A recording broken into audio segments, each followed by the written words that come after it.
కొన్ని నిజాలు యూట్యూబ్ ద్వారా గానీ, లేకపోతే పత్రికల ద్వారా గానీ, ప్రజలకు తెలియచెప్పే ప్రయత్నం చేస్తే, ప్రభుత్వాలకి ముఖ్యంగా పాలన చేసే ప్రభుత్వాలకి కోపం వస్తుంది.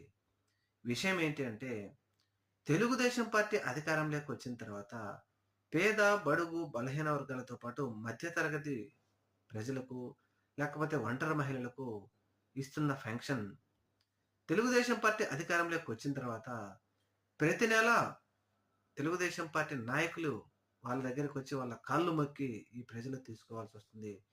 ముఖ్యంగా ప్రతి ఊర్లో పెన్షన్ ఇస్తున్నారంటే, ఈ నాయకులు బడాబాబుల ఇళ్ళ దగ్గర వీరు ఎళ్లి కూర్చుంటే ఈ పెన్షన్ ఇచ్చేవాళ్ళు పేదవారు వచ్చి డబ్బులు తీసుకొని వెళుతూ ఈ నాయకుల కాళ్ళు మొక్కుతున్నారంటే, అసల ప్రభుత్వాలు ఉండేది ఎందుకు?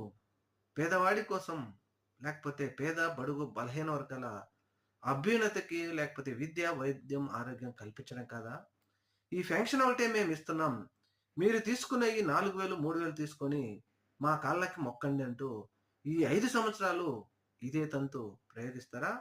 ఇప్పుడు పెద్ద ఎత్తున దుమారం రేపుతోంది. ఏది ఏమైనా ప్రజలకిచ్చే పెన్షన్ ఇచ్చిన తర్వాత మా కాళ్ళు మొక్కిపోండి అని చెప్తున్న ప్రజాప్రతినిధులకు మాత్రం ఇది ఒక సిగ్గుచేటు అని చెప్పేసి సోషల్ మీడియాలో విపరీతంగా విమర్శిస్తా ఉన్నారు అధికార పార్టీ ప్రజాప్రతినిధులని.